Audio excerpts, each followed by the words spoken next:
Okay, so this will be the shorter stick. I mean, it is a long baston, but it's not the long one that I was showing you with again, and continuation of Dos Manos. And we're going to stick with the 1 and 2 lines for right now, but I want to talk a little bit about the principle or family of techniques known as meet and pass.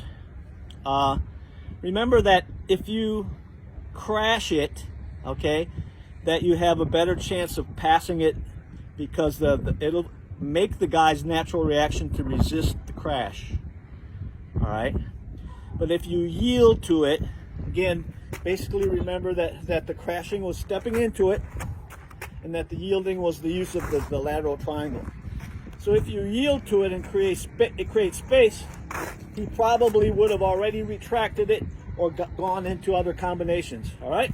Okay, so let's talk about the crash. Well, before that, let's talk about whether we are. Okay, so before that, let's talk about whether you're inside or outside of the guy again, all right? And this ties into everything else we've been discussing.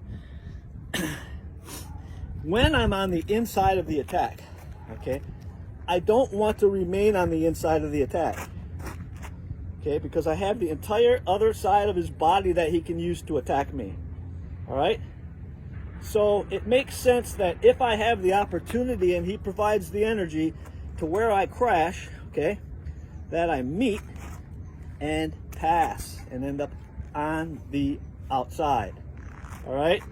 So what we would do is crash with the center of the stick, and then underneath with this end of the stick, okay, we would pass. And during that time, we would zigzag to reface. Boom, boom, boom, right? And all those tools, boom, boom, right? Okay. However, if he did the number 2, the backhanded attack, well, let me say first, he could have the weapon in his other hand. He could have the weapon in his left hand, okay? So thus I would do the same thing. I would meet that, I would crash that line and pass it over the top and get to his outside. But if he had the stick in his right hand like I do, and he came in with the number 2, the backhand strike, okay, I would not want to meet and pass it, because thus now I'm on the inside of him and have to deal with all his other tools. Now, you can still do it, but you really wouldn't want to do that proactively, all right? In other words, it would be a better reaction to his second attack to a, what did I want to say again? Anyway, to the next open line, all right? So in other words, if I crash here, okay, on the high line, his high attack, okay, that basically what he's doing is he's meeting that resistance here. I mean, he's feeling that resistance here, okay. And then he'll take the next step as the path of least resistance. That was the word I was using to. So he attacks here, but it gets blocked, so he goes underneath and he's got you, all right? So in that sense, because I see and feel that happening, when I crash here with the stick and he begins to the low line, that's my opportunity to pass it, okay? But it's because of him, not because I wanted to proactively set that pass up. You understand? All right. So that's the idea.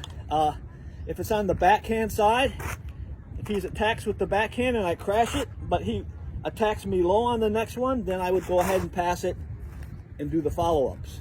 All right? So that's the idea behind it. It can also happen on this side when I'm on the inside and that I crash. Okay?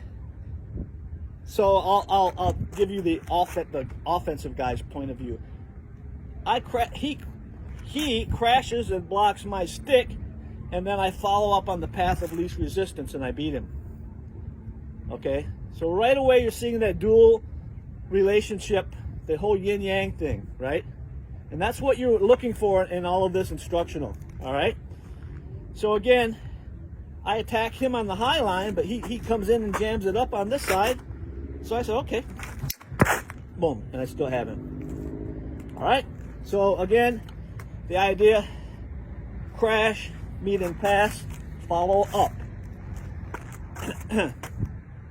Now on this side, on the backhand side, I would not pass it, Okay, maybe I would jam it down with my arm and trap so I could still stay on the outside line.